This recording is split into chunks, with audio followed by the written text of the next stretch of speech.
నమస్కారం. హలో స్వతంత్ర లైవ్ షోకి స్వాగతం. నేను మీ లావణ్య. ప్రపంచంలో ఎక్కడో ఒక చోట తెలుగువాడు ఉంటాడు అంటారు. కానీ శతాబ్దాల క్రితమే తెలుగువారు ప్రపంచ దేశాన్ని శాసించారని, అక్కడ రాజులుగా రాణులుగా వెలుగొందారని మీకు తెలుసా? మన చరిత్ర పుస్తకాల్లో ఎక్కువగా నమోదు కాని ఎన్నో అంతర్జాతీయ చారిత్రక సత్యాలను వెలికి తీసేందుకు స్వయంగా ఆయా దేశాలని తిరిగి క్షేత్రస్థాయిలో అద్భుతమైన రీసెర్చ్ చేశారు రచయిత్రి, జర్నలిస్ట్ డిపి అనురాధ గారు. శతాబ్దాల క్రితం విదేశాలకు వెళ్లిన తెలుగు వారి పాదముద్రలు, ఇప్పటికీ అక్కడ జీవిస్తున్న తెలుగు వారి జీవన విధానం గురించి వివరించడానికి ఈరోజు హలో స్వతంత్ర లైవ్ షోలో మనతో పాటు ఉన్నారు అనురాధ గారు. నమస్తే అండి, welcome to the show Anuradha గారు. నమస్కారం అండి. నమస్కారం అండి. అనురాధ గారు, అసలు తెలుగు జాతి అంతర్జాతీయ వైభవంపై పరిశోధన చేయాలనే ఆలోచన, అలాగే ప్రేరణ మీకు ఎలా వచ్చింది? అలాగే ఇతర దేశాల్లో ఉన్న తెలుగు జాతి ఆనవాళ్ళ గురించి తెలుసుకోవాలని ఎందుకు అనిపించింది అసలు మీకు? మనం కొద్దిగా ఎన్నికి వెళ్ళాలి. అది 2012. అప్పుడు నేను ఒక టీవీ ఛానల్లో పనిచేస్తున్నాను. సో నా ఫస్ట్ స్టోరీ వచ్చేసి నాగార్జునకొండ అనమాట. ఇక్కడి నుంచి నాగార్జునకొండకి మనకు 200 కిలోమీటర్స్ ఆల్మోస్ట్ అంతే ఉంది. సో మేము ఇక్కడ 3 o'clock అలా బయలుదేరాము. అక్కడికి వెళ్ళేసరికి ఈవినింగ్ 6:30 అయింది. కాకపోతే అదేంటంటే శీతాకాలం చాలా చీకటి పడిపోయింది. మేము బస చేసే హోటల్కి బస్ స్టాండ్ చాలా దూరం ఉంటుంది అనేసి మధ్యలోనే దిగమన్నాడు కండక్టర్. సో నేను కెమెరామెన్, మా దగ్గర DSLR కెమెరా ఉంది, అలాగే బ్యాక్ ప్యాక్స్ ఉన్నాయి.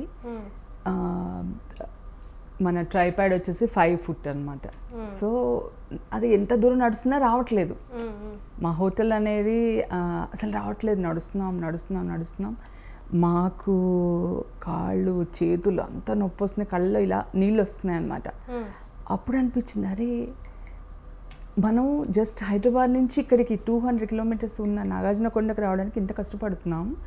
మరి 2000 ఏళ్ల నాడు శ్రీపర్వతంగా పేరు తెచ్చుకున్నటువంటి ఈ నాగార్జునకొండకి భిక్కులు, పరివ్రాజకులు అంటే చీనా, చిలాట, శ్రీలంక, గాంధార, అపరాంత, తమిళ, ద్రవిడ ఇలా అన్ని దేశాల నుంచి అప్పుడు 2000 ఏళ్ల క్రితం ఎందుకు వచ్చారు? అసలు ఈ నేలలో ఏముంది, ఈ గాల్లో ఏముంది, దీని గురించి మనం ఎందుకు, మనకు తెలీదు. మన పుస్తకాల్లో, మన పాఠ్య పుస్తకాలు, మన స్కూల్లో కానీ ఎందుకు రాయలేదు, అసలు ఏంటి అని అక్కడ ఈ ప్రశ్నలకి సమాధానంగా నా అన్వేషణ, అంటే నా తెలుగు అన్వేషణ ప్రారంభమైంది అనమాట. సో అప్పటి నుంచి నేను రకరకాల, అంటే ఇండియా అంతా తిరిగాను, అలాగే వేరే దేశాలకు కూడా వెళ్ళాను, అలా అనమాట. ఓకే అనురాధ గారు, అలాగే మియన్మార్, తర్వాత Thailand, Malaysia, Vietnam, Indonesia, Sri Lanka, మీరు ఈ దేశాలన్నీ కూడా సందర్శించి తెలుగు వారి మీద రీసెర్చ్ చేశారు కదా. ఒక్కో దేశంలో మీరు చూసిన తెలుగు ఆడవాళ్ళ గురించి ఒకసారి చెప్తారా? మనం ఫస్ట్ శ్రీలంక వెళ్దాం. నేను శ్రీలంక నుంచి స్టార్ట్ చేశాను. యాక్చువల్గా శ్రీలంకలో మనకేంటంటే శ్రీలంక అనగానే తమిళే గుర్తొస్తారు, కానీ శ్రీలంక అంటే చాలామంది తెలుగు వాళ్ళు ఉన్నారు. ఈ మధ్య కూడా నేను మొన్న మార్చిలో కూడా శ్రీలంక వెళ్ళాను. అక్కడ నాకు ఇంతవరకు శ్రీలంక అంటే మనం ఏమనుకుంటాము, పాములను ఆడించే వాళ్ళు ఉన్నారు, అట్లాగే క్యాండీ రాజులు తెలుగు వాళ్ళు, అలాగే శ్రీకాకుళం చెందినటువంటి విజయుడు అనే రాజు, బుద్ధుడి కాంటెంపరీ అతను ఫస్ట్ రాజ్యం శ్రీలంకలో స్థాపించాడు అనమాట. విజయుడు సింగపురం అని ఉంటుంది శ్రీకాకుళం దగ్గర, అది అతని ఊరు. సో అవన్నీ తెలుసు యాక్చువల్గా. అవి తెలిసి నేను వాటి గురించి, కాకపోతే అక్కడికి వెళ్ళేసరికి ఇప్పుడు ఏమవుతుందంటే అక్కడ విజయుడు అని అంటే కళింగవాడు అని అంటారు, తెలుగువాడు అని చెప్పరు. అట్లాగే క్యాండీ అనేసి ఉంటుంది అక్కడ, మన తిరుపతి లాగా అనమాట. అక్కడ చాలా ఫేమస్ బుద్ధిస్ట్ టెంపుల్. అక్కడ వెళితే ఈవెన్ ప్రెసిడెంట్ ప్రమాణ స్వీకారం చేసిన వెంటనే అక్కడికి వెళ్తాడు, ఆ ఆలయాన్ని దర్శించుకుంటాడు అనమాట, అంత ఫేమస్ అది. సో అక్కడికి వెళితే ఆ రాజులు వచ్చేసేసి last rulers of Sri Lanka Telugu వాళ్ళు ఒక 4 పరిపాలించారు మన తెలుగు వాళ్ళు. లాస్ట్ రాజు వచ్చేసి విక్రమరాజసింగే, అతని భార్య పేరు వెంకటరంగమ్మ. ఆయనకి కన్నస్వామి అని ఒక పేరు, వెంకటరంగమ్మ అనేమో సావిత్రమ్మ అని ఒక పేరు అనమాట. వాళ్ళ కోట, వాళ్ళు కట్టించిన కోట ఇప్పటికీ ఉంది అలాగే. సో ఆ ప్రధాన ఆలయాన్ని కూడా కీర్తిశ్రీ అనే తెలుగు రాజే నిర్మించాడు అనమాట. సో ఇవన్నీ ఉన్నాయి, కానీ మనకి ఇవన్నీ తెలీదు. కీర్తిశ్రీ అనేవాడు ఒక 30 ఏళ్ల పాటు పరిపాలించాడు. కీర్తిశ్రీ విగ్రహం మనకు అసలు అతని గురించే తెలీదు, ఇంకా అతని విగ్రహాన్ని ఎలా తెస్తాము. అలాగే విజయుడు 2500 ఏళ్ల క్రితం అసలు విజయుడు వాళ్ళ అమ్మ పేరు కూడా సింహల. ఆ అమ్మాయి పేరు మీదనే సింహల అని పేరు వచ్చింది అని అంటారు అనమాట శ్రీలంకకి. శ్రీలంక ఏన్షియంట్ పేరు.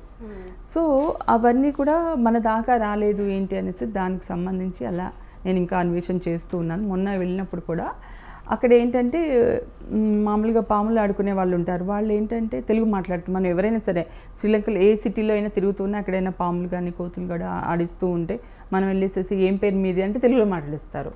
సో అలా వాళ్ళు తెలుసు, వాళ్ళు ఉన్నారు అనేసి వాళ్ళు తెలుసు. అది కాకుండా ఏమైందంటే వీళ్ళు క్యాండీలో కొన్ని ఉన్నారు, ఒక వీధిలో ఉన్నారు. వాళ్ళ దగ్గరికి వెళ్ళి మాట్లాడుతుంటే అంతా తెలుగు మాట్లాడుతున్నాం. ఒక 70 కుటుంబాలు అలా ఉన్నాయన్నమాట. ఏమిటి మీరు అని అంటే, మేము ఎప్పుడు వచ్చారు, తమిళ్ టైంలో వచ్చారా, ఎటు సైడు ఎప్పుడు వచ్చారు మీరు అంటే బ్రిటిష్ పీరియడ్లో వచ్చారా, ఎప్పుడు వచ్చారు అని అడిగితే వాళ్ళు అంటున్నారు, లేదు మేము క్యాండీ రాజుల కాలంలోనే వచ్చాం, అంటే 300 years క్రితం వాళ్ళు వచ్చారనమాట. అప్పుడు ఏమిటి అనంటే ఆ రాజుల్ని బ్రిటిషర్స్ బంధించేశారు. సో ఆ రాజుల్ని రాణిని బంధించినప్పుడు వీళ్ళు పారిపోయారనమాట. పొలాల్లోకి చెరువుల్లోకి అలా పారిపోయి తమను తాము ప్రాణాలు నిలబెట్టుకోవడానికి అలా పారిపోయారు. పారిపోతే కొంతమంది కనిపించిన వాళ్ళు సైనికులను పట్టుపట్టారు. ఏంటి అంటే లేదు మాకు వాళ్ళకి సంబంధం లేదు, మేము జస్ట్ చాకలి వాళ్ళం, మాకు వాళ్ళకి సంబంధం లేదు అని చెప్పేశారంట. అలా తప్పించుకున్నారు. వాళ్ళు ఏంటంటే అన్ఫార్చునేట్గా ఇప్పటి కూడా అదే వృత్తిలో ఉన్నారు. యాక్చువల్గా వాళ్ళు రాజుల సపరివారంలో మదురై, తంజావూరు అలాంటి ఆ రాజ్యాల్లో ఆ టైంలో వచ్చిన వాళ్ళు, వాళ్ళకి చాకలి వృత్తితో సంబంధం లేదు. కాకపోతే వాళ్ళు అదే వృత్తిలో ఇప్పుడు కొనసాగుతున్నారు అనమాట. అలా అక్కడ శ్రీలంకలో ఇలా ఉన్నారనమాట. ఓకే, అనురాధ గారు, ఇప్పుడు అట్లనే శ్రీలంక చరిత్రని గమనిస్తే ముఖ్యంగా మనం శ్రీలంకను పాలించిన క్యాండీ రాజుల్లో తెలుగు నాయక రాజుల పాత్ర, వారి వైభవం గురించి మీరు పరిస్థితులు చేశారని తెలిసింది. మరి ఆ వివరాలు ఒకసారి తెలియజేస్తారు. అది ఇప్పుడే చెప్పాను కదా, క్యాండీ అనేసి క్యాండీ రాజులు అనమాట. 200 సంవత్సరాలు. యాక్చువల్గా ఏంటంటే శ్రీలంకలో ఒక పద్ధతి ఉందన్నమాట. రాజు రాణి వాళ్ళకి పిల్లలు కాకపోతే రాణి తమ్ముడిని రాజు చేస్తారనమాట. ఆ దేశంలో అదొకటి నడుస్తుంది. అంటే క్యాండీ రాజ్యంలో అదొక పద్ధతిలాగా ఉండేది. యాక్చువల్గా ఆ క్యాండీ రాజులు ఏం చేసేవారంటే మదురై, తంజావూరు నాయక రాజుల రాకుమారుల్ని తీసుకొచ్చి పెళ్లి చేసుకునేవాళ్ళు అనమాట. అదొక సంప్రదాయం ఉండేది ఆ దేశంలో. సో ఆ విక్రమరాజసింగే కంటే అంతకు ముందు రాజుకి ఆయనకి పిల్లలు లేకపోతే ఆయన ఆ రాణిగారి తమ్ముడిని తీసుకొచ్చి రాజుని చేశారు. అలా 4 రాజులు పరిపాలించారు అనమాట. లాస్ట్ రాజే విక్రమరాజసింగే, ఆయన వైఫే వెంకటరంగమ్మ. ఎక్కడ పోయినా కూడా వాళ్ళ ఫొటోస్ ఉంటే లాస్ట్ రూలర్స్ ఆఫ్ శ్రీలంక అనే రాసి ఉంటుంది అనమాట. ఓకే, మీ పరిశోధనలో చరిత్ర పుస్తకాలు ఏదైనా ఆశ్చర్యకరమైనది ఇప్పటి వరకు ఏదైనా బయటపడింది అంటారా? చాలా ఆశ్చర్యం. అంటే ఎవరికీ తెలియదు. ఇప్పుడు మనకు తెలంగాణ ఎలాగో రేపు తెలంగాణ ఆవిర్భావ దినోత్సవం కూడా కదా, మనం ఏమనుకుంటాము మనకు తెలంగాణ అనేది ఎక్కడ ఉంది అంటే ఈ తెల్లాపూర్ శాసనం ఉంది. ఎప్పుడుది 12వ శతాబ్ది. ఆ టైంలో తెలంగాణ అనే పేరు ఉంది, అంతకుముందు లేదు అని ఒక వాదన నడుస్తుంది ఇప్పుడు. కాకపోతే నేను మయన్మార్ వెళ్ళాను. మయన్మార్ అంటే బర్మా అని అంటారు, అది మనకు బాగా ప్రసిద్ధి చెందినటువంటి పేరు. అక్కడ మయన్మార్లో 5వ శతాబ్ది నుంచి అలాగే 11వ శతాబ్ది వరకు ఒక రాజులు పరిపాలించారు. వాళ్ళని మన్ జాతీయులు అని అంటారు. వాళ్ళని బ్రిటిషర్స్, చైనీయులు వాళ్ళందరూ కూడా తలయింగులు అని అంటున్నారు అనమాట. నేను ఇప్పటికీ తలయింగులు ఉన్నారు, వాళ్ళు ఒక 10 లక్షల మంది అనమాట. నేను వెళ్ళి వాళ్ళని కలిశాను. వాళ్ళని కలిస్తే వాళ్ళ ఒక జోలపాట వినిపించారనమాట. అదేమిటంటే, ఓ కొడుక, మన నేల తెలంగాణ, మన రాజుకి అదృష్టం బాగా లేక యుద్ధంలో ఓడిపోతే మనం పడవల్లో ఎర్రరాళ్ళున్న ఈ సువర్ణ భూమికి వచ్చాం అని ఒక జోలపాట దొరికిందనమాట. వాళ్ళు 5th century నుంచి అక్కడ ప్రభువులు. ఓ కొడుక, మన నేల తెలంగాణ, మన రాజుకి అదృష్టం బాగా లేక యుద్ధంలో ఓడిపోతే మనం పడవల్లో ఎర్రరాళ్ళున్న ఈ సువర్ణ భూమికి వచ్చాం. సో ఆ పాట మీద అదేంటంటే మౌఖికంగా ఉందన్నమాట, ఎక్కడ రాసి లేదు, శాసనంలాగా లేదు. సో నేను దాని గురించి అన్వేషణ చేసి ఎక్కడిది ఈ పాట అని అంటే బాగా డీప్గా రీసెర్చ్ చేస్తే నాకు ఇంకో 3 పాటలు దొరికాయి. ఒక పాటలో ఏమన్నారు, గోదావరి తీరం నుంచి వచ్చామని చెప్పారు, ఒకటేమో గంగా తీరం నుంచి వచ్చామన్నారు. ఈ తెలంగాణ పాటలో ఒక చోట శుద్ధ అనేవాడు మనకి నాయకత్వం వహిస్తుంటే ఆ శుద్ధతో పాటు మనం వెళ్ళాం అని రాశారనమాట. అక్కడ దవ్వు అనే ప్లేస్ కూడా వెళ్ళామనేసి రాశారనమాట. సో అక్కడ 5th century. సరే, ఈ జోలపాట ఎప్పటిది ఏమిటి అనేది వాళ్ళకి తెలీదు. నేను వెళ్ళి ఆ మో జాతి వాళ్ళని కలిసాను, వాళ్ళు కూడా వాళ్ళకి చెప్పలేకపోతున్నారు. కాకపోతే వాళ్ళు ఏమంటారంటే ఇది ఎప్పటి నుంచో ఉంది, అది మాకు కూడా తెలీదు. కాకపోతే ఇంకా వాళ్ళకి తెలంగాణ అనే పదం కూడా తెలియదు, అది ఎక్కడుంది అని కూడా వాళ్ళకి తెలియదు. ఇక్కడ మా దగ్గర ఒక స్టేట్ ఉంది ఇండియాలో, ఈ మధ్య కొత్తగా ఇదైందంటే అవునా అని అంటారు. ప్లస్ వాళ్ళకి ఆశ్చర్యం. సో మనం బంధువులం అనేసి ఒకలాంటి ఫీలింగ్ అనమాట వాళ్ళలో. సో అదేంటో చుట్టరికం. వాళ్ళు అన్నారు మాకు మీరు చాలా హెల్ప్ చేయాలి, మేము ఇక్కడ మా జాతి వేరు, మేము బర్మీయులం కాదు, మేము చైనీయులం కాదు, మా జాతి వేరు. సో మేము మా జాతి అస్తిత్వం కోసం చాలా పోరాటం చేస్తున్నాము, మీరు కూడా మాకు హెల్ప్ చేయాలి అని నన్ను అడిగారు అనమాట. సో ఆ రాజు పేరు మీరు ఆశ్చర్యం కలిగించింది అని అన్నారా? సరే ఏదో జోలపాట ఉంది, ఓకే, అది చాలా వండర్ అనిపిస్తే ఫస్ట్ రాజు ఒక్కలప్ప. అక్కడ స్వీడగాన్ పగోడా అని ఉంటుంది యాంగాన్లో, అది చాలా పెద్ద టూరిస్ట్ ప్లేస్ అనమాట. ఆ దేశం వెళ్ళే వాళ్ళు కంపల్సరీ తాజ్మహల్ ఇక్కడ ఎలా వెళ్తారు అలా అక్కడ స్వీడగాన్ పగోడా వెళ్తారు. ఆ పగోడా కట్టినది తొంబ గుట్ట మీద నిర్మించారనమాట. ఆ గుట్ట అనేది శాసనం దొరికింది. అట్లాగే ఆ రాజు ఒకలప్ప 13th centuryలో ఒక రాజు ఉన్నాడు, అతని పేరు మగాడు. వేరే మగాడు. వాడు రాజ్యం అదేంటి అంటే సింహాసనం అధిష్ఠించేటప్పుడు వాడి పేరు వరేరు అని మార్చుకున్నాడు. వరేరు అంటే కూడా ఆకాశం నుంచి ఊడిపడ్డవాడు, అదే అర్థం అన్నమాట. ఓకే మేడం, అంటే ఇప్పుడు మనం చూస్తున్నాం ఎక్కువగా విదేశాల్లో తెలుగు పండుగలు కావచ్చు, సాంప్రదాయాలు కావచ్చు, సంస్కృతి కావచ్చు, ఏ దేశంలో ఎక్కువగా కొనసాగుతున్నాయి, ఈ దేశాలు ఎక్కువగా కనిపించాయి మీకు? ఇప్పుడు మనం ఫస్ట్ మలేషియా తీసుకుందాం. మలేషియా మనం ఏమనుకుంటాము, మలేషియా చాలా దూరం, సింగపూర్ దగ్గర కదా. సో వాళ్ళు ఏదో అనుకున్నాను, వాళ్ళు చాలా తెలుగు అకాడమీ అనేసి ఒక యూనివర్సిటీ లాంటి భవనాన్ని కట్టించుకున్నారు.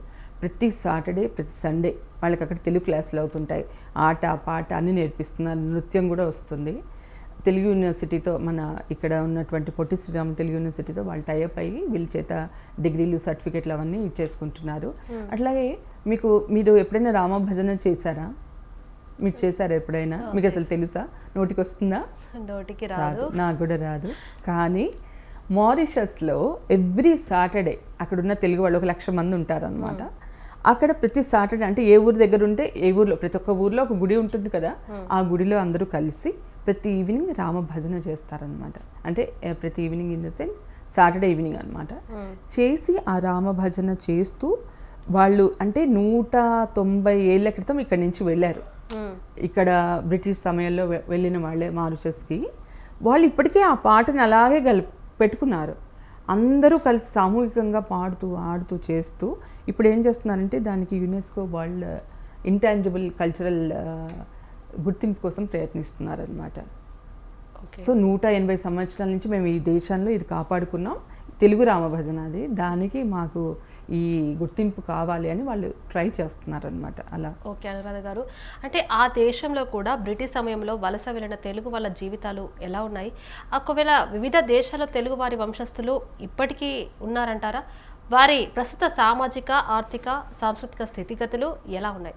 వారు ఇప్పటికీ ఒకవేళ తెలుగుదనాన్ని కాపాడుకుంటున్నారా? మరి తెలుగు భాషలో కూడా మాట్లాడుతున్నారంటారా? తెలుగు భాష అయితే మాట్లాడుతున్నారండి. ఇప్పుడు ఆల్మోస్ట్ ప్రతి కంట్రీ, ఇప్పుడు మలేషియా, మారిషస్, మనం శ్రీలంక, లేకపోతే ఇవి మయన్మార్ ఏది తీసుకున్నా అక్కడ ఆల్మోస్ట్ 160, 180, 200 years నియర్ అవుతుంది, దగ్గరికి వస్తుంది. అందరు కూడా తెలుగు మాట్లాడుతున్నారు. ఇప్పుడు మయన్మార్లో తీసుకుంటే ప్రతి ఒక్కరికి 2 పేర్లు ఉంటాయి. ఒకటి బర్మీస్ పేరు ఉంటుంది, ఒకటేమో తెలుగు పేరు ఉంటుంది అనమాట. ఇంట్లో అంతా తెలుగు పేర్లను పిలుస్తారు, బయటికి వెళ్తే మాత్రం బర్మీస్ పేరు అనమాట. అలా వాళ్ళు కూడా పిల్లలకి క్లాసెస్, అంటే ప్రతి వేసవిలో క్లాసెస్ చెప్పుకుంటున్నారు. అలా వాళ్ళు చెప్పాను కదా, మారిషస్లో కూడా తెలుగును బతికించుకుంటున్నారు. అక్కడ యూనివర్సిటీలో డిగ్రీ ఉంది తెలుసా మీకు, కూచిపూడిలో డిగ్రీ అందిస్తున్నారు మారిషస్లో. సో ఆ స్థాయి వరకు ఉన్నారు అక్కడ. అలాగే మలేషియాలో కూడా బాగానే చేస్తున్నారు. కాకపోతే శ్రీలంకలో ఏమైపోయిందంటే, శ్రీలంకలో అంతా తమిళ్ అంటే రంగనాథపురం అలాంటి ఆ బార్డర్స్ నుంచి వెళ్ళిన వాళ్ళే ఎక్కువ, తెలుగు వాళ్ళు. సో వాళ్ళకి తెలుగు మెల్లిమెల్లిగా కనుమరుగవుతోంది. ఈ క్యాండీ వాళ్ళ గురించి నేను చెప్పట్లేదు, బ్రిటిష్ పీరియడ్లో వలస వెళ్ళినట్టు వాళ్ళ తెలుగు తగ్గిపోతుంది. ఈ మధ్య వాళ్ళు అంబులగన్ అనేసి అక్కడ ఆల్ సిలోన్ తెలుగు కాంగ్రెస్ అనేసి ఒక సంస్థ ఉందన్నమాట. ప్రెసిడెంట్ అంబులగన్ అనమాట. ఆయన ఒక లెటర్ రాశారు మన తెలుగు యూనివర్సిటీ, ఇక్కడ సురవరం ప్రతాపరెడ్డి యూనివర్సిటీకి. మాకు తెలుగు మాట్లాడాలని ఉంది, మాకు తెలుగు నేర్పించండి అనేసి వీళ్ళు కూడా మంచిగా అంటే స్పందించారు. మేము వస్తాము, మేము పాఠాలు చెప్తాం అనేసి అంటున్నారు అనమాట.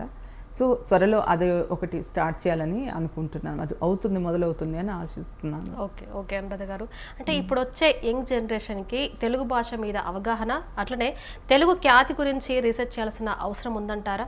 మరి ఒకవేళ వాటి మీద ఇంట్రెస్ట్ పెంచుకుంటే మీరేం సూచిస్తారు, మీరేం చెప్తారు అసలుకి? అంటే మన దేశంలోనా? ఇప్పుడున్న జనరేషన్కి తెలుగు భాషపై ఎక్కువగా అవగాహన, ఎక్కువగా ఇంగ్లీష్, హిందీ కూడా అది తెలుగు భాష అనేది కూడా కనుమరుగైపోతుంది అన్నట్టుగా. అంటే అదే అంటున్నా, ఇప్పుడు మనం భాషను వదిలేస్తున్నాం. ఇప్పుడు మీరు చూసారా, మొన్న విజయ్ తమిళనాడుకి సీఎం అయ్యారు కదా, తను వెళ్ళి ప్రెసిడెంట్ని మన ప్రైమ్ మినిస్టర్ని నరేంద్ర మోదీ గారిని కలిశారు. అప్పుడు ఆయన కొన్ని పాయింట్స్ డిస్కస్ చేశారు. అందులో ఒక పాయింట్ ఏంటంటే, నెదర్లాండ్స్లో ఉన్నటువంటి తమిళ శాసనాలని ఈ మధ్య మోదీ గారు ఇండియాకి తెప్పించారనమాట. సో దానికి సంబంధించి ఆయన థ్యాంక్స్ చెప్పారు. సో మా శాసనాలు అక్కడ ఉండిపోయిన శాసనాలని మీరు తెప్పించారు అనేసి విజయ్ ఆయనకి చెప్పినటువంటి ఇదనమాట. అంటే ఫస్ట్ మీటింగ్, ఒక సీఎం కొత్తగా అయ్యాడు, అట్లాగే వెళ్ళి అక్కడ ఫస్ట్ టైం మీటింగ్ అవుతున్నాడు, కానీ చరిత్రకు సంబంధించిన టాపిక్ కూడా వాళ్ళ మధ్యలో వచ్చిందనమాట. సో మనం ఏంటంటే, ఎందుకు మనం తెలుగును వదిలేసేయాలి?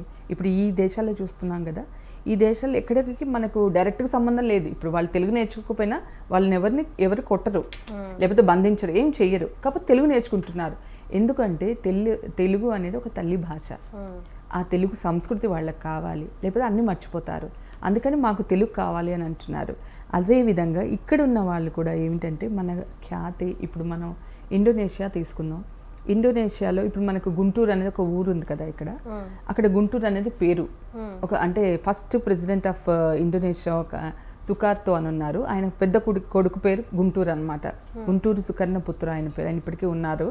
అక్కడ ఏంటంటే గుంటూరు అంటే థండర్ అని అర్థం. అట్లాగే ఫస్ట్ రాజులు వచ్చేసి తరుమనగర అని అంటారు. ఆ రాజులు మన శాలంకాయన్ల సంబంధికులు అనమాట. అలాగే అక్కడ ఆ రాజులు మేనరికం పెళ్ళిళ్ళు చేసుకునేవాళ్ళు, కోడి పందాలు ఆడేవాళ్ళు. ఎక్కువ ఆదాయం వాళ్ళకి కోడి పందాల ద్వారానే వచ్చేదట. అట్లాగే అక్కడ ఇప్పుడు మన విశాఖపట్నం దగ్గర అనకాపల్లి దగ్గర బొజ్జనకొండ అని ఒకటి ఉంటుంది. ఆ బొజ్జనకొండ మోడల్లో మాతరం రాజ్యం వాళ్ళు బోరోబోదరను ప్రపంచ ప్రసిద్ధ బౌద్ధ స్తూపం, అంటే ఒక కొండనంతా తొలిచి చేశారనమాట. చాలా పెద్ద స్తూపం ఉంటుంది అది. ఈ మోడల్ ఇదేమో బొజ్జనకొండ 2-3 అంతస్తులు ఉంటుంది, అదేమో 9 అంతస్తులు ఉంటుంది అనమాట. చాలా పెద్దగా ఉంటుంది. సో ఈ బొజ్జనకొండ దగ్గర మనకు క్రీస్తు శకం 2 నుంచి 4 వరకు మాతరులు అనేసి ఒక రాజ్యం ఉండేది. వీళ్ళ పేర్లన్నిటికీ వర్మ అని ఉంటుంది. అట్లాగే అక్కడ మాతరం అని ఉంది 8th 9th సెంచరీలో ఇండోనేషియాలో. వాళ్ళు కట్టింది బోరబొద్దూర్. ఇక్కడేమో వీళ్ళ దగ్గర ఉన్నదేమో బొజ్జనకొండ. ప్లస్ వీళ్ళిద్దరి శాసనాలు కూడా స్వస్తితోటే మొదలవుతున్నాయి. పేర్లు ఒకటేలా ఉన్నాయి, పేర్ల చివర వర్మ అని ఇద్దరికి ఉంటుంది. అట్లాగే శాసనాలు కూడా ఇంత ఎవిడెన్స్ ఉంది. వాళ్ళు ఏమంటారు, మాకు ఫస్ట్ లిపి అంతా కూడా పల్లవి లిపి, అక్కడి నుంచి సౌత్ ఇండియా నుంచి వచ్చిందని చెప్తారనమాట. అక్కడ జకార్తా నేషనల్ మ్యూజియం వెళ్తే మొత్తం అసలు మనం ఇక్కడ హైదరాబాద్ మ్యూజియంలో ఉన్నట్టుగా అనిపిస్తుంది. కోటకాపు, తెలగాబాతు, ఇలా పేర్లు అనమాట. శాసనాల పేర్లన్నీ అలా ఉంటాయి అన్నమాట. సో మన హిస్టరీ మనకు తెలిస్తే మనం ఇంత గొప్ప ఎక్కడెక్కడో వెళ్ళేసేసి ఎన్నో ఏళ్ళ క్రితమే మనం ఇంత పెద్దగా సాధించాం. మరి ఇప్పుడు ఎందుకు మనం మన భాషని, మన సంస్కృతిని దూరం చేసుకోవాలి? అవును, ఓకే మ్యామ్, చాలా బాగా చెప్పారు. ఇప్పుడు మారిషస్, మలేషియా లేదా అట్లనే సౌత్ ఆఫ్రికా వంటి దేశాల్లోని నేటి తరం కూడా తెలుగు వారికి మన భాష, సంస్కృతి పట్ల అవగాహన ఎలా ఉందంటారు? ఇప్పుడు చాలా బాగా మాట్లాడుతున్నారు వాళ్ళు తెలుగు పాటలు. అంటే మనకి ఇప్పుడు ఏమైందంటే, ఈ శాటిలైట్ ఛానల్స్ వచ్చేసాక హ్యాపీగా అందరూ వాళ్ళ దేశాల్లో తెలుగు సినిమాలు మనకంటే బాగా ఎక్కువ చూస్తున్నారు. వాళ్ళు చూసి ఆ సంస్కృతి ఎందుకంటే నాకు మలేషియా వాళ్ళు చెప్పారు, అసలు మన పెళ్ళిలో జీలకర్ర బెల్లం పెడతారని మాకు తెలీదు, మేము తెలుగు వాళ్ళమే, మాకు అది తెలీదు. కాకపోతే మన టీవీలో చూసి, సినిమాలో చూసి ఆ పెళ్లి చూసి జీలకర్ర బెల్లి ఇప్పుడు పెట్టుకుంటున్నాం మేము కూడా అని చెప్పారనమాట. అట్లా మన తెలుగు సినిమాల్లో కొద్దిగా మన సంస్కృతి మీద ఫోకస్ చేస్తే ఈ దేశాలలో కూడా మన సంస్కృతి ఇంకొద్దిగా అభివృద్ధి అవుతుంది.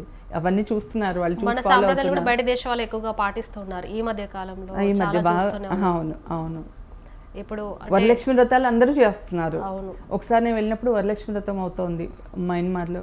వాళ్ళు ప్రతి ఇంటికి రమ్మన్నారు. అక్కడ గుడికి వెళ్తే కూడా అందరూ ఎర్రచీరలు కట్టుకొని చాలా కుంకుమార్చనలు చేస్తూ వరలక్ష్మి చాలా గొప్పగా చేసుకుంటూ ఉంటున్నారు అలా అనమాట. అవునవును రుతుగా. ఇప్పుడు దేశం కాని దేశం, అలాగే భాష కాని భాష, మీరు చేసిన ఈ ప్రయాణంలో ఛాలెంజ్గా అనిపించిన సంఘటనలు, బాగా భయపడిన సంఘటనలు ఉన్నాయా? ఛాలెంజింగ్గా అంటే ఎక్కడైనా కూడా భాష కాదు, ప్రతి చోట ఇంగ్లీష్ ఎక్కువగా ఏం మాట్లాడరు. ఫుడ్కి సంబంధించి కొద్దిగా ప్రాబ్లం అవుతుండేది. కాకపోతే నేను ఇక్కడ ఇండియన్ రెస్టారెంట్స్ ఉన్నాయా, లేకపోతే వెజ్ కావాలి అడిగి వెజ్ అంటే కూడా చాలా మందికి అర్థం కాదు. అసలు లిటరల్గా ఇప్పుడు థాయిలాండ్ లాంటి దేశంలో అయితే మూగ సైగలే కొద్దిగా, అంటే ఇండోనేషియాలో కొద్దిగా అర్థం అవుతుంది, వియత్నాంలో కూడా అస్సలు అర్థం కాదు. సైగలు చేస్తూ ఉంటాను. ఇప్పుడు అవన్నీ చూపిస్తారు వాళ్ళు మెనూలో, ఇది తీసేయి అనేసి ఇలా కొట్టేస్తూ ఉంటాను. వాళ్ళు అవి తీసేసి మిగిలిన తీసుకుని వస్తుంటారు అనమాట. ఇంకా శ్రీలంకలో అలా ప్రాబ్లం రాలేదు. మయన్మార్లో ఎట్లా మనం వెళ్ళగానే తెలుగు వాళ్ళందరూ వచ్చేస్తారు, వచ్చి వాళ్ళ ఇళ్ళకి తీసుకెళ్ళిపోయి భోజనాలకి అవన్నిటికీ ఏం ప్రాబ్లం ఉండదు అనమాట. ఇక్కడ ఇబ్బంది పడిన సంఘటన ఇబ్బంది అయితే అంటే అడ్జస్ట్ అవుతుంటారు. బయట దేశాలకు వెళ్ళినప్పుడు మామూలుగా అయితే లాంగ్వేజెస్ వేరే, హిందీ, ఇంగ్లీష్, అలాగే ఇంకా ఈ దేశాల్లో నేను ఎక్కువ వెళ్ళింది సౌత్ ఈస్ట్ ఏషియా. వాళ్ళు ఎవరు ఎక్కువ ఇంగ్లీష్ మాట్లాడరు. భాష ప్రాబ్లమే అవుతుంది. కాకపోతే అన్నీ ఇలాగే సైగలతో ఎక్కువ అవుతూ ఉంటుంది అనమాట అలా. ఓకే అన్నత గారు, ఇప్పుడు చారిత్రక ఆధారాలు సేకరించే క్రమంలో విదేశాల్లో మీకు ఎదురైన ప్రధాన సవాళ్ళు లేదా మర్చిపోలేని అనుభూతి ఏమైనా ఉందా? మర్చిపోని అనుభూతి అంటే ఇండోనేషియాలో నేను వెళుతూ ఉన్నాను. బోరోబుదుర్ అని చెప్పాను కదా, ఆ స్తూపం మీద వెళుతుంటే అక్కడ అందరూ చాలా నన్ను ఏదో పెద్ద సెలబ్రిటీని చూస్తున్నట్టుగా, అంటే అక్కడ ఇండియన్స్ అంటే చాలా ఇష్టం వాళ్ళకి, చాలా అంటే చాలా ఇష్టం ఇండోనేషియాలో. అసలు మేము వెళ్ళగానే కూడా మాకు వీసా కూడా తీసేశారనమాట, మీరు గెస్టులు మా దేశానికి అనేసి. మేము ఆర్డినరీ అయినా కూడా అలా. సో వాళ్ళు వచ్చి అందరు సెల్ఫీలు దిగుతూ ఉండినారు.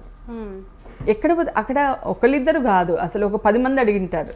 ఎక్కడ పోతే అక్కడ, ఈవెన్ మ్యూజియం వెళ్తే కూడా ఒక సిస్ అని వస్తారనమాట, సెల్ఫీ తీసుకోవచ్చా అని అడుగుతూ ఉంటారు. సో అది నాకు చాలా ఆశ్చర్యం వేస్తుంది, అంటే మన ఇండియా మీద వాళ్ళంతా అభిమానం పెట్టుకున్నారు అనేసి అలా. ఓకే అండి, అంటే ఆ దేశాల్లో భాషతో ఎలా అవస్థలు, ఏదైనా భాషతో అవస్థలు మీరు పడ్డారా, లేకపోతే వసతి భోజనానికి ఏమైనా ఇబ్బందులు కూడా ఎదురయ్యాయని మీరు చెప్తున్నారు. అలాగే అంతకు మించి ఇంకేదైనా ఇబ్బందులు పడ్డాయని ఏమైనా ఉన్నాయా? ఒకసారి అంటే కొద్దిగా సిల్లీ అనిపిస్తుంది. ఒకసారి బ్యాంకాక్లో ఉన్నాను అనమాట. మాకు next connecting flight morning 7 o'clock ఉంది. సో మేము అక్కడి నుంచి 3 o'clock హోటల్ నుంచి వెళ్ళిపోవాలి. సో వెళ్ళిపోతూ ఉంటే యాక్చువల్గా నేనేమో 44th ఫ్లోర్లో ఉన్నాను, మా కెమెరామెన్ ఎక్కడో 23rd ఫ్లోర్లో ఉన్నాడు. సో నేను కిందికి వచ్చాను. అక్కడ ఏంటో హోటల్ కాలింగ్ బెల్స్ లాగా ఉండవు అనమాట. నేను ఒక్కడికి తలుపు కొడుతున్నాను, ఈ అబ్బాయి తీయట్లేదు. పక్కన రూమ్ అతను తెరిచాడు, పక్కన ఉన్న అతను ఉంటాడు కదా, అతను ఎవరో వచ్చాడు. అతనేమో చైనీస్ లాగా ఉన్నాడు. వచ్చేసేసి ఇలా అంటాడు. తెల్లవారుజామున 3 o'clock అనమాట. కొద్దిగా భయం వేసి లోపల చూసాను నేను, అక్కడ సోఫాలో ఇంకొక అతను పడుకొని ఉన్నాడు. సో కొద్దిగా భయం వేసింది నాకు. వెంటనే నేను రిసెప్షన్ కింద ఉంది, సో రిసెప్షన్కి వెళ్ళిపోయాను అనమాట. సో అలా అయింది. ఇంకొకటి బీహార్లో మేము రాజగృహ వెళ్ళేసి వస్తున్నాము. బీహార్లో రాజగృహ వెళ్ళేసి వచ్చి అక్కడ పొద్దునే వెళ్ళిపోయాం. బ్రేక్ఫాస్ట్కి ఎక్కడో ఆగాం, లంచ్కి ఆగాం. సో సడన్గా ఒక 2 ఆటో సుమ్మాలలో ఎవరెవరో వచ్చి అంతా అక్కడ దాబా అంటే తెలుసు కదా, అన్ని ఇట్లా పందిరి మంచాలు ఉంటాయి, అక్కడ కూర్చొని ఉన్నాను, మధ్యలో తింటున్నాను. మా డ్రైవర్ మేము కూడా సుమారు లాంటి దాంట్లోనే వెళ్ళాం. అతను వచ్చాడు. కొంతమంది నా ముందర వచ్చి కూర్చున్నారు, కొంతమంది నా వెనక వచ్చి కూర్చున్నారు. అబ్బాయి వచ్చేసి మేడం పదండి అంటే ఇంకా తినలేదు అభి నయ్యు కథం నయ్యు అంటే నేనే పెళ్ళి చూడకరావు అని అన్నాడు. సో అలాగే వచ్చేసిస్తే చాలా సీరియస్ సిచ్యువేషన్ ఉంది అక్కడ, అందుకని మేము మిమ్మల్ని తీసుకొచ్చేసాను, మీరు ఏమనుకుని మనం వేరే చోట తిందామని అన్నాడు అనమాట. అలా సో 2 భయం వేసిన సంఘటనలు అనమాట. భయం వేస్తూ ఉంటుంది ఇప్పుడు. ఓకే, మీరు తెలుగువారి ఆనవాళ్ళ కోసం కూడా వెతుకుతూ చాలా దేశాలు తిరిగారు, పైగా ఇండిపెండెంట్ రీసెర్చ్ అంటున్నారు. మరి మీ సొంత ఖర్చులతో ఈ దేశాలన్నీ వెళ్ళారా, లేక స్పాన్సర్స్ ఉన్నారా దీనికి? స్పాన్సర్స్ అయితే ఇప్పటి వరకు ఎవరు దొరకలేదు. లేరు. అంటే ఇవన్నీ పక్కపక్క దేశాలే. కొద్దిగా నేను సేవింగ్స్ చేసుకుంటూ 2 yearsకి ఒకసారి అలా వెళ్తూ ఉంటాను అనమాట. ఓకే. సో నెక్స్ట్ రీసెర్చ్ ఇంకా పెద్ద పెద్ద దేశాలు ఉన్నాయి, వాటికి స్పాన్సర్స్ ఉంటారేమో అని చూస్తున్నాను అనమాట. అలాగే ఓకే. Okay ma'am. అంటే ఈ సుదీర్ఘ పరిశోధన ద్వారా నేటి తెలుగు సమాజానికి కావచ్చు, ముఖ్యంగా యువతరానికి మీరు అందించాలనుకుంటున్న ముఖ్యమైన అంశాలు ఏంటి? అదే చెప్తున్నాను, మనం ఇప్పుడు సొఫిస్టికేటెడ్ జీవితంలో ఉన్నాం. 2000 ఏళ్ళ నాడు అసలు ఏమీ లేవు. అలాంటిది మన వాళ్ళు ఇక్కడి నుంచి పడవల్లో ఆయా దేశాలకి, ఇప్పుడు చెప్పాను వరుసగా, శ్రీలంకతో మొదలు పెడితే Sri Lanka, Myanmar, Thailand, Vietnam, Indonesia, Cambodia, ప్రతి చోట మన తెలుగు ఆనవాళ్ళు ఉన్నాయి. ప్రతి చోట. థాయిలాండ్లో రాని పేరు చామదేవి.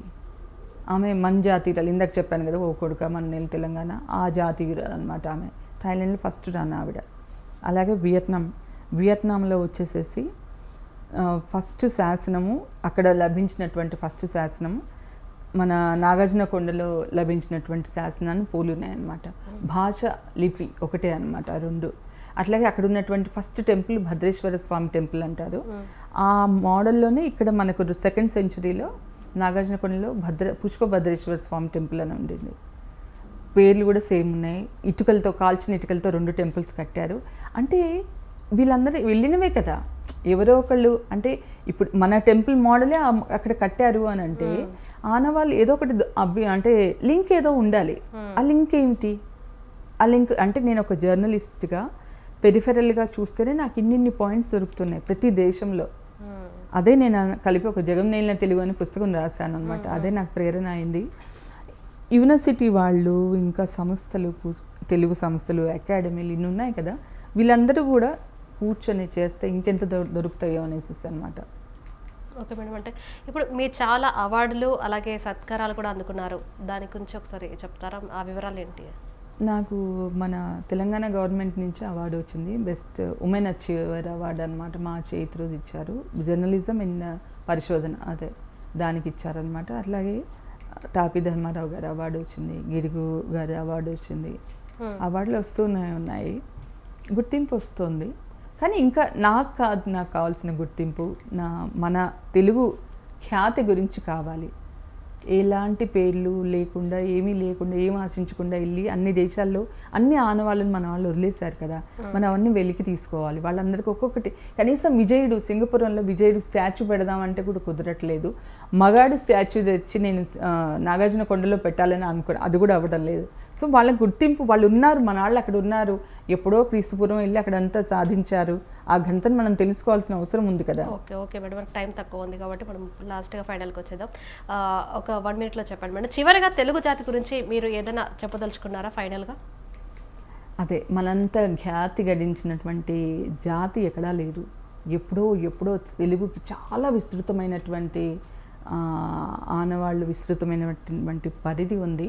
మనం ఎన్నో అన్వేషణ చేయాలి. ఇంకా వాటన్నిటిని కూడా మనం ప్రభుత్వ పరంగా గర్వంగా చెప్పుకోవాల్సినటువంటి రోజులు దగ్గరలో రావాలని నేను కోరుకుంటున్నాను. రైట్. Okay ma'am.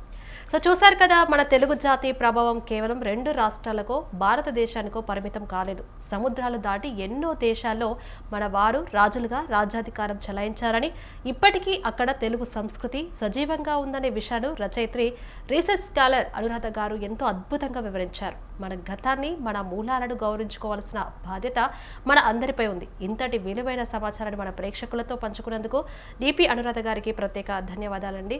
మరో ఆసక్తికరమైన అంశంతో రేపటి లైవ్ షోలో మళ్ళీ కలుద్దాం. చూస్తూనే ఉండండి స్వతంత్ర టీవీ.